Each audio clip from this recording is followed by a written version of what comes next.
Treća stopanjska priča po redu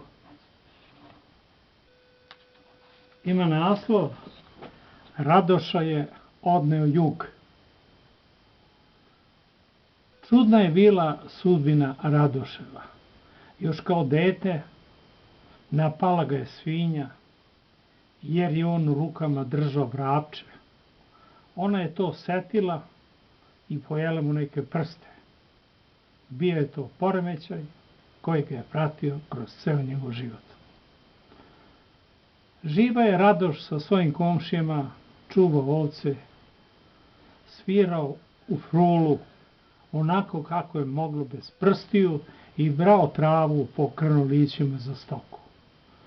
Iz takve atmosfere, kad je stigao kao momčić, odvedeše ga na igranke koje su se održavale nedeljom. Dan po dan i on upoznao stopanjske dućane i postao njihov svakodnevni gost. Kad neko umre ili kad se čuje neko veselje, Radoš je tu prvi prisutan. Kafane se namnožiš u Stopanji, pa i pečenje imaš dosta. Ostatak je uvek imao, a za piće nije se oskudevalo. Pred kraj života jeo i pio šta mu se da. Voleo da ide po groblju, jer tamo uvek bilo hrane. Sve navedeno ne znači da njegov brat i snaja nisu obraćali pažnju na njega, nego je njemu mnogo lepše bilo da radi on šta voli. Vozovi su prolazili na svaki sat kroz Stopanju, putnički i teretni, kamioni, autobusi su se baš namnožili. Bila je bogata država, nema šta joj se po tom pitanju prigovori. To je bilo Titovo vreme. Jednog dana prenosi se glas kroz selo da nema Radoša. Nastaše razni komentari. Prođeš nekoliko dana i Stopanci postaviše pitanje gde nam je Raša. Idu ljudi na svoj posao, raspituju se, traže ga, uzgred po bunarima, pored Morave, po polju, ali njega nema i zavlada ozbiljna zabrinutost. Gde je mogao da ode?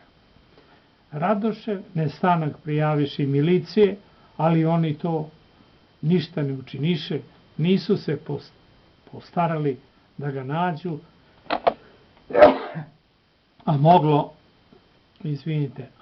je, izgleda da mu nisu bili interesantni u to vreme, pre 50 godina. Radoševu tajnu otkrio je nastavnik ruskog jezika Slobodan Milošević, koji radi u Stopanji.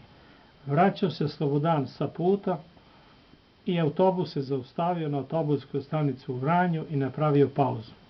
Sasvim slučajno, njegovo oko je u nekim detaljima poznalo Radoša. Zarastao bradu, stravično izgledao.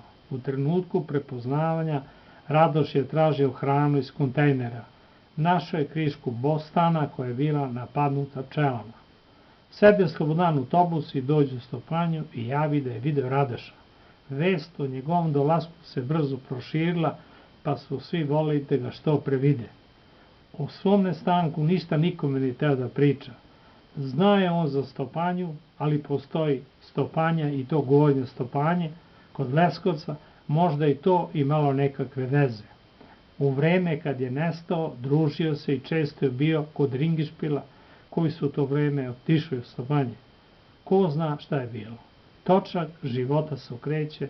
Radoš je još nekoliko godina od ovog događaja živao, a onda se čulo da se upokojio i otišao na onaj svet gde ćemo svi hteti ili ne hteti obavezno otići. Eto, to je bila ta treća priča od 25 koju ću da objavim. Hvala na slušanju.